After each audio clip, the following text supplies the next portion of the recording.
Country Park。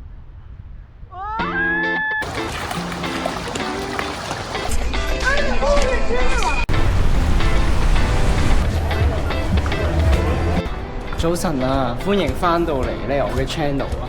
咁今日咧我哋就到咗呢個 Antaya 啦，啱啱咧搭咗7個幾鐘嘅 night bus 啦，咁就由Cappadocia 嚟到呢一度啦。咁同埋啱啱影咗張地鐵嘅路線圖俾大家，咁大家咧就記住，如果搭去老城區嘅話咧，咁就睇翻橙色線，一係就 T1A， 一係就 T1B。咁總之咧向住機場方向嗰個咧就叫 T1A 啦。咁而家咧就輕鬆一日遊啦。我身後嘅咧就係呢度嘅應該地標咧，算係一個鐘樓啦。跟住咧隔離仲有啲清真寺啊。我跟住一團外國遊客咧入咗嚟一個好似秘境咁樣好靚嘅地方，呢度有隻貓啦，好 Q 啦。跟住咧亦都有一片好似樹林咁樣嘅餐廳。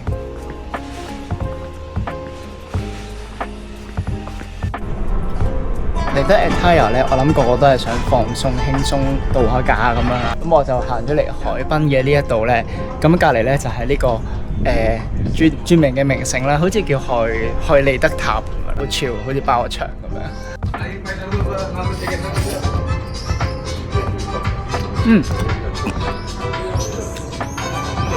好香濃嘅汁啦，跟住仲有一啲菇同埋有啲芝士嘅 mix， 咁我覺得幾正，幾得起意大利嗰啲貴價餐廳。但呢度真係其實價錢唔算好貴咯，係我嗌呢個係港幣大概101蚊度啦。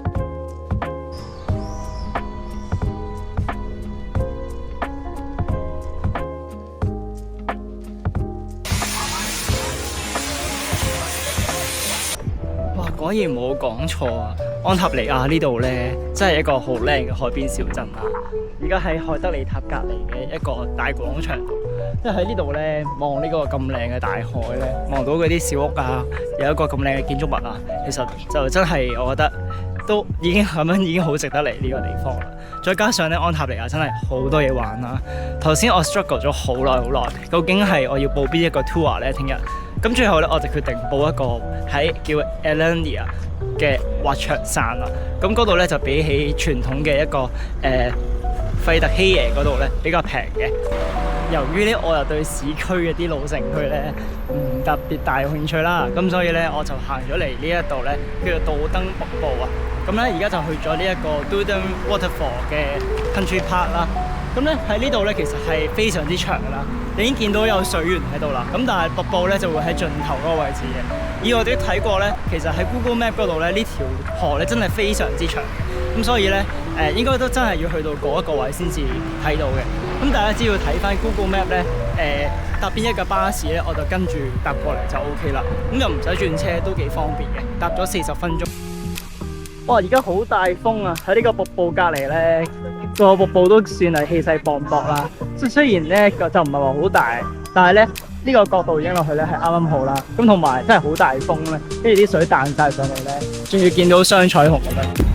除此之外 ，Antaya 附近亦都有好多好靚嘅小鎮，包括我唔夠時間玩嘅 Cacovo Island 同埋 Espandos。咁喺 Antaya 呢度咧，冇理由係唔玩水嘅其實。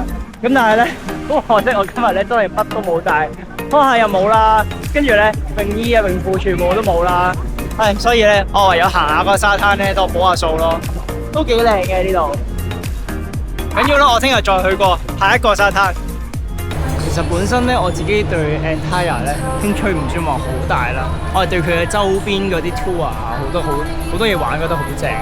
咁包括呢一個咧都算係市內嘅一個，咁就叫做 Legend of Lands。咁你見到我身後已經有好大片一個 fountain 啦，跟住仲要隔離嗰邊有啲清真寺嘅建築啦，好特別嘅。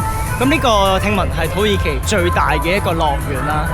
唔同地方都有 show 啦，大概聽到係有4個 show 嘅夜晚，咁所以係都幾豐富。日頭嘅時候咧，就嗰個樂園嘅門票咧就比較貴嘅，應該差唔多同香港迪士尼咁樣啦。咁而夜晚咧喺樂園以外嘅地方，即係一啲 shopping mall 啦，或者係一啲餐廳啦，嗰啲地方咧就免費嘅。咁但係咧就唔可以入去裏面玩嘅。咁但係我覺得就咁行呢個咁靚嘅建築啦，跟住咧去行下 shopping mall 食下嘢，呢個哇都幾大嘅地方，跟住睇下啲 night show 都幾開心噶啦。喂，好搞笑喎！估唔到行下咧有卡拉 OK 嘅啲單人嗰啲唱咯。呢度真係好舒服喎！我喺土耳其咁多日咧，係第一次見到咁多名店啦。我諗起利東街啊，似唔似啊？嗰啲燈飾。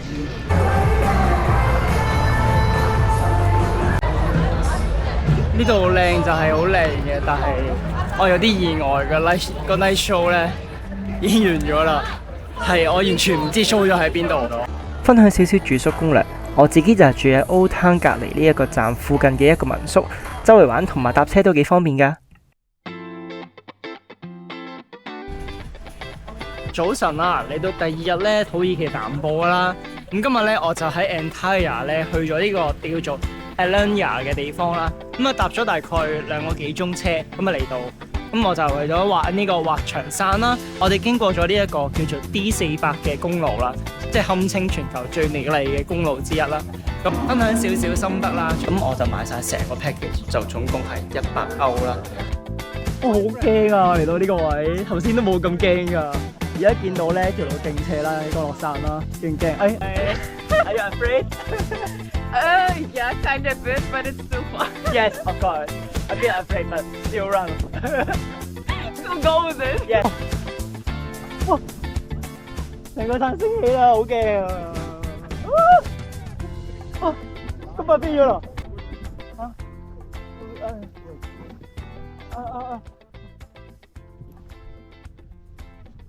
！Run, is it?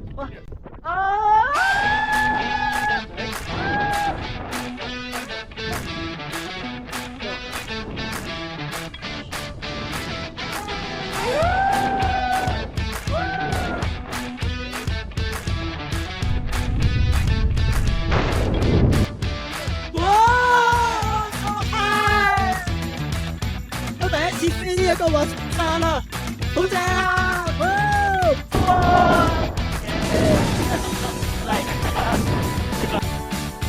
！Ready for a spin part?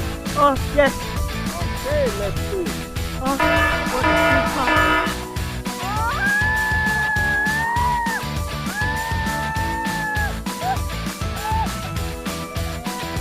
Wow, 啱啱玩完呢個滑翔傘，而家咧真係仲好攰啊，係未反應到。大家見到我咧嗌到癲咗啦，尖叫到傻咗啦，咁係好好玩，好刺激嘅。你話係咪好驚咧？其實又唔係話好驚嘅，但係咧一個下會好想嗌咯，好正，好爽咯。咁即係分享少少心得啦。除咗啱啱睇到啲好靚嘅相之外，通常 book 呢啲咧都係有幾個途徑啦。第一個咧就係自己去到呢一間嘢度 book 啦，好似我咁樣啦。第二個咧就係 through 一啲 travel agency。第三個咧就喺網上一啲可能 Get Your Guide 啊、Klook 啊等等嗰啲平台 book 啦。咁但係我覺得 Klook 啊、Get Your Guide 嗰啲咧就相對嚟講就冇咁彈性啦。咁但係咧佢嗰個價錢咧平啲嘅，的確。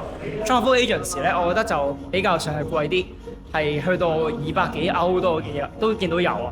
咁而我去揾佢哋咧，直接問佢哋咧，佢哋就俾咗一個好啲嘅 offer 我。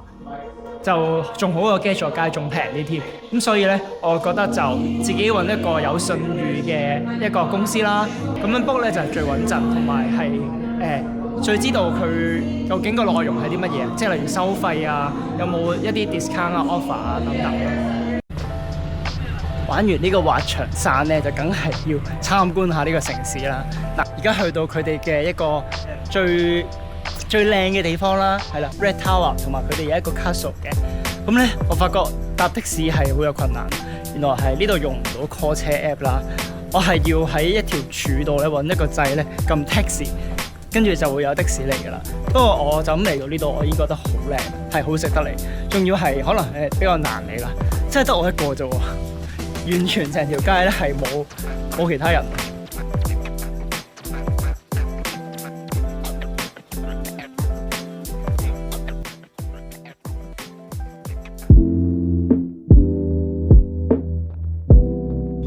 早晨啊！今日咧就係去到棉花堡啦，而家咧係朝早嘅7點鐘，非常之早。因為咧聽聞大概 around 8點鐘到啦，其實就好多旅行團會開始嚟呢度噶啦，大家都係好早啊。咁所以如果你要影到呢個棉花堡影得靚咧，一定要呢個時間嚟。咁仲要咧俾咗一個好重要嘅貼士，大家一定要喺南門嗰度嚟。咁最後都係接近冇人咁滯，我係包場嘅，所以而家係好舒服啦。而家係朝早7點半啦，我前面已經見到呢有一堆人啦，但係未至於話好多嘅。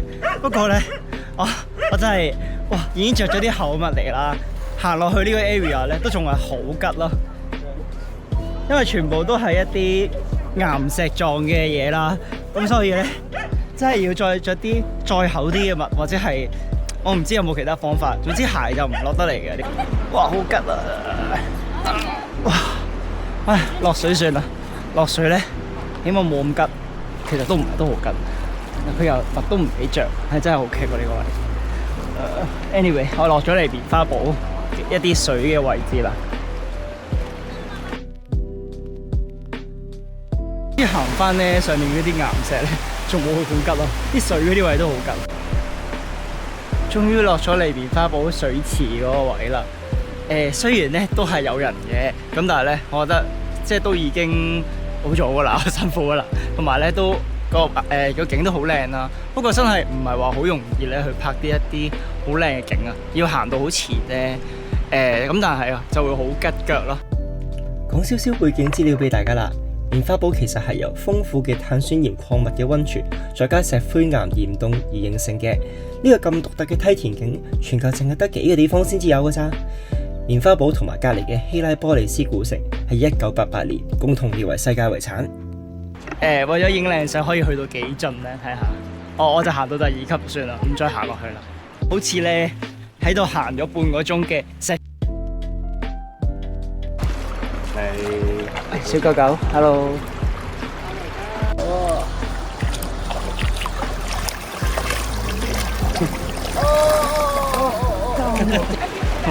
呢度可能係我成世咧行石春路加埋嘅時間咯。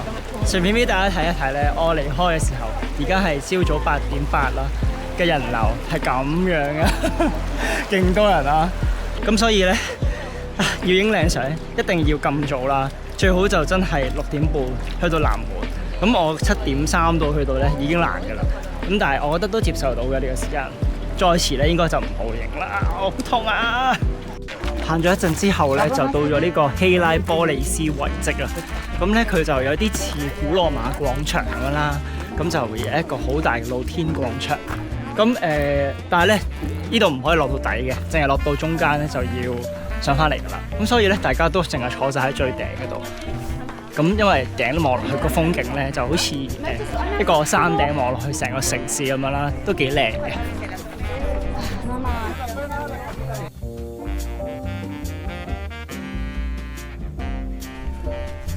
行下咧就去到接近北門嗰邊嘅一個墓地啦，同一個地方嚟嘅。咁但係咧，我冇諗過係可以疏落到咁樣啦。我而家可以話接近係死嘢冇人，係即係個個都去晒棉花堡嗰邊咧，喺度打卡影相，完全冇人想行呢邊。等我介紹下呢邊景區啦。希拉波利斯古希臘係解聖城，公元前190年係治病嘅溫泉浴中心，即係大家見到嘅棉花堡。最特別咧係有一大片嘅陵墓，紀念病死或者老死喺呢度嘅人。嚟到北門會有好多的士司機上嚟行，記住去到呢一個位置，搭翻向帕麥卡尼位置嘅小巴就啱啦。行咗大概3個鐘度啦，咁我就離開咗嗰個主要地區啦，咁我就翻嚟呢個帕麥卡尼呢一個小鎮。咁我自己覺得咧，呢一個名勝咧，好多人話好過譽啊，即係話啊睇相好靚，實質嚟到就唔係咁樣。咁我好理解點解嘅，因為大家可能好遲嚟到啊。咁所以咧，其實如果要影靚相，一定要咁早先嚟到嘅。咁 Karahaya 咧就係我呢個小鎮再上啦。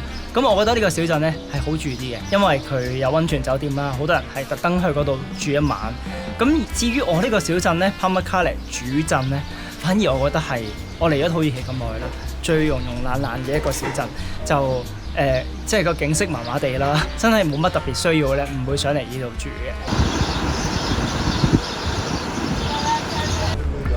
啱啱咧幾經辛苦，終於嚟到下一個城市庫薩達西啦。咁點解我會話幾經辛苦呢？因為我覺得我真係困難重重咁樣先嚟到啦。本身我由棉花堡落翻 Denizli 之後，諗住直接搭車去庫薩達斯，點知俾車長說服我搭咗去中途其中一個啱路嘅城市叫做 Sochi。唔緊要，去到 Sochi之後，我買飛去翻庫薩達斯啦。點知俾另一個車長說服我搭咗另一架車，搭錯車啊！好彩去到咋。咁本身咧我就諗住報呢個以弗所嘅 tour 啦，咁但係咧民宿老闆真係太好啦，佢教咗我咧原來咧係有 mini bus 係去到 main gate 啦，跟住你亦都可以 main gate 翻嚟呢度嘅，咁就係來往庫薩達斯同埋咧 Selçuk 兩個城市嘅，咁 Selçuk 咧就更加近呢個以弗所啦，大家可能會住嗰邊都唔同嘅。可能咧會有人問我咧，明明 Selçuk 近咁多，點解咧我唔揀 Selçuk，我要揀庫薩達斯咧？咁其實有原因嘅，因為咧我聽聞 Selçuk 就係一個普通小鎮啦，冇乜特別旅遊資源嘅。咁但係咧庫薩達斯呢度就唔同喎，呢度咧係一個愛琴海沿岸嘅小鎮啦。咁所以咧你見到側邊嘅一片海啦，已經好靚啦。仲有呢度係遊客區啦，有好多唔同嘅樂園啊，或者係好多資源去玩嘅。加上咧其實交通都唔係爭太遠啦。咁所以咧，我會揀庫薩達斯多過揀 Selçuk 啦。好開心自己揀啱咗嘅城市啊！冇去到 Selçuk 去到呢一度咧，勁開心咯。出面就愛琴海喎，真係好靚。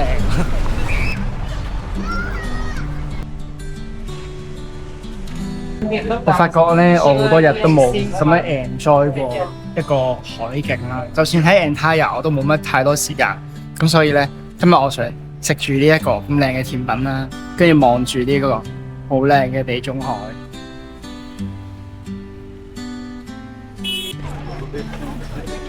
我估唔到咧，呢個小鎮咁靚啦，咁開心啦，我真係冇諗過。一路咧以為自己係麻麻一啲度假嗰啲小鎮啦，淨係中意掛住玩啊咁樣啦。即係就算 Antalya 咁樣，我都係即係可以嘅話，我都係比較擺得少落去啦。咁但係咧，我一嚟到呢度咧，我真係偏心呢度，呢度真係特別靚啦，我特別中意啦。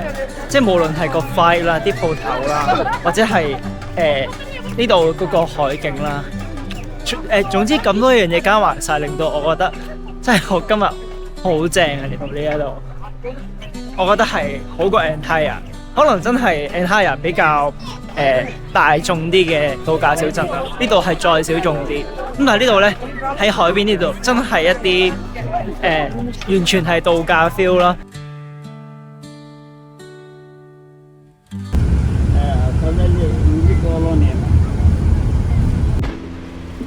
啱啱就到咗咧來往呢個庫薩達斯同埋 Selçuk 嗰個站啦。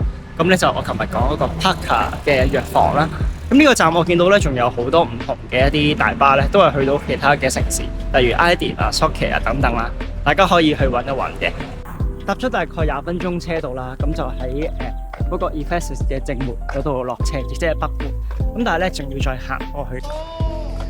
啱啱就買咗飛入到嚟以弗所呢邊啦，咁咧同樣都可以俾 Museum Pass 嘅。咁至於買咧就要40歐啦，有啲貴啊。以弗所係土耳其裏邊最大、保存最完整嘅古希臘城市，當中嘅阿爾忒尼斯神殿曾經係世界7大遺跡之一，好可惜現今已經面目全非，反而復修後嘅圖書館更值得一睇。而相傳聖母瑪利亞亦都喺呢度終老。成個點最值得睇嘅一個位啦，冇咗個 public forum 之後，就係塞爾蘇斯圖書館啦。咁咧，我反而想講係周圍人滿為患啊，超多人。我見到咧 Getxo 街咧好多郵輪嘅 tour 咧，係可能有大概幾個鐘 tour， 係由郵輪咧接送到佢哋嚟呢個位。但因為我首先冇郵輪啦，我係報唔到嗰啲團啦。第二咁就貴有貴玩，平有平玩咯。我而家最平係30蚊港紙交通費。因為我有 Museum Pass 嘛，免入場費就嚟到呢個地方。我又誤打誤撞入咗嚟一個唔知咩地方啦。佢話係 Ephesus Terrace House 啊。咁咧出面係人多到爆啦。咁而呢度咧係完全冇人，因為咧要 Museum Pass 先至入到嚟嘅。咁可能咧大家都係跟團嚟，冇 Museum Pass， 得我先有。咁所以咧呢度靚得嚟之餘係任影啦。咁而佢又真係一啲再靚啲嘅位置。如果大家買 Museum Pass， 我好推薦大家入嚟。避暑之餘咧係完全冇人同你爭。天台屋呢度咧真係好值得入嚟嘅，因為咧佢暫時係我見到成個 Ephesus 裏邊咧最完整嘅，佢有齊晒一啲 bedroom 啦，一啲裏面嘅畫像啦，呈現當時嘅生活係點樣，係得最完整嘅。咁就算我冇跟 tour，我都係知道發生緊咩事啦。咁加上其實呢個 museum pass 包嘅，所以其實我當大家去2個點啦，例如伊斯坦堡嘅老王宮同埋呢一度，基本上咧已經 cover 到晒。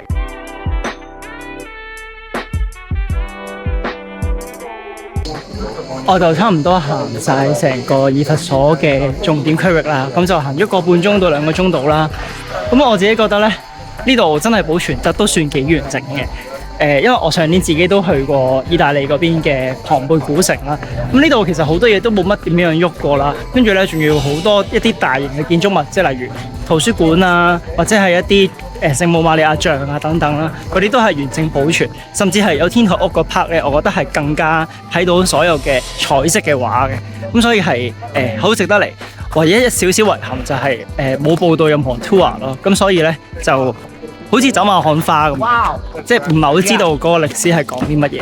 咁我又冇乜太多時間去黐其他導遊啲 tour 啦。咁但係即係諗起琴日民宿老闆同我講話100歐一個 tour， 太貴啦，搞唔掂啊！因為我而家係30蚊港紙咧就可以來呢度玩足半日咁樣啦。咁喺離開呢個以弗所之前咧，我就入咗去呢個博物館啦。咁呢個咧就係額外要再收費，俾多85蚊港紙嘅。咁佢我覺得係一個好特別嘅體驗啊，因為佢係360度嘅一個沉浸式光影 show 嚟嘅。咁仲有佢係有個 headphone 俾你啦，可以揀英文或者普通話去聽嘅。咁佢亦都係會令到我更加明白，即係以弗所以前究竟係一個咩地方啦，重現翻以前咧嗰個生活啦，或者係佢哋嗰個歷史咧，究竟係有啲咩衝突咧，點樣緣起緣滅咧等等啦。大家可以喺 Kusadasi 巴士站搭車上去 Selçuk， 然後 Selçuk 轉火車或者巴士上 Izmir 機場。哇！咁快咧就嚟到我15日土耳其之旅嘅尾聲啦。咁而家咧就喺機場準備要離開啦。咁其實咧真係好唔捨得呢個地方，因為咧我聽人講話咧去旅行係有機會會倦怠啦，尤其是去得長嘅旅行。咁但係我喺呢個國家度咧，我體驗嘅嘢真係完全不同嘅，係每一個 city 都係有自己嘅特色啦，即係有一啲海邊小鎮，有遺跡，有一啲特別嘅地形、熱氣球、跟住降傘，仲有咧係大城市嘅一啲清真寺等等啦。咁全部對我嚟講都係好新鮮，或者係每一日都係截然不同嘅。咁所以你問我自己最中意邊個項目，一定係熱氣球同埋跳 paragliding 噶啦。咁但係我自己覺得除咗風景啦、玩嘅項目之外咧，其實對土耳其呢個國家我比較深刻嘅係人咯。咁因為其實喺呢度咧，我遇到好多好人好事啦，特別係一啲小城市度。咁就我就算佢哋係唔識英文都好啦，佢哋都會好用力去幫你。跟住甚至係我未開聲，已經好多人會走嚟問你 ，Do you need help？ 或者係有冇嘢係可以幫到你啊？有冇嘢係可以即係解決到你面前嘅困難啊？咁我覺得自己最深刻嘅咧，真係喺 Boromir Fanos 裏面啊。咁嗰一個老闆娘，咁我就其實係食緊嘢有時，突然間咧我架車到咗啦，咁我老闆娘咧就即刻幫我咧攞個膠盒 pack 晒所有嘅食物啦，跟住咧我俾完錢之後，我就衝出去啦。老闆娘咧就接住我，佢話我嚟，佢就主動幫我衝出去架車度，截住架車，叫架車唔好走，俾我上到車為止。咁我覺得真係我好感動。其實嗰下我冇諗過係一個餐廳食飯咧，係可以即係咁真心、咁用心咁對客人啊！即係唔係當你客人咁簡單，係當你係呢個國家嘅貴賓啦、旅客啦，先至會咁樣咯。咁同埋無論小朋友啦、大人啦，佢哋會同你 say hello 啦、傾偈啦。有啲國家我會覺得係呃人嘅，咁但係呢度我 feel 到佢哋係真心啦，想同你做朋友啦，覺得啊，即係想認識下你係咩人啊，跟住會同你傾偈啊，用佢哋僅餘少少嘅英文啦，就算唔識英文指手畫腳咁樣咧，佢哋都好開心嘅見到你。咁我覺得呢個國家即係無論係睇嘅地形啦，或者係即係多樣嘅種類啦，咁甚至係我未提及過嘅就係一個呢個國家係好特別嘅，喺歐亞兩個 continent 裏邊都有嘅。咁所以呢，就其實我覺得係一個好難得嘅機會，係可以又玩到亞洲又玩到歐洲。咁最後啦，就係因為今次係我自己其實第一次獨遊嘅，咁所以我覺得呢個經歷對我嚟講都係好重要。plan 土耳其唔容易嘅，咁但係即係希望有我呢段片係可以幫到大家點樣去玩得開心啲啦，玩得順啲啦。有咩問題咧可以再 DM 我咧，有啲咩想問啊，或者有啲咩唔識啊咁樣，我都可以盡量解答大家嘅。咁今日呢條片咧，土耳其之旅咧就大概到呢度啦。中意我片段嘅就歡迎 CLS 啦 ，comment like subscribe 我嘅 channel。咁同埋咧可以 follow 我下一個地方去高加索。咁我就準備飛過去嗰邊啦，而家就準備去阿塞拜疆啦。好啦，係咁多啦，拜拜。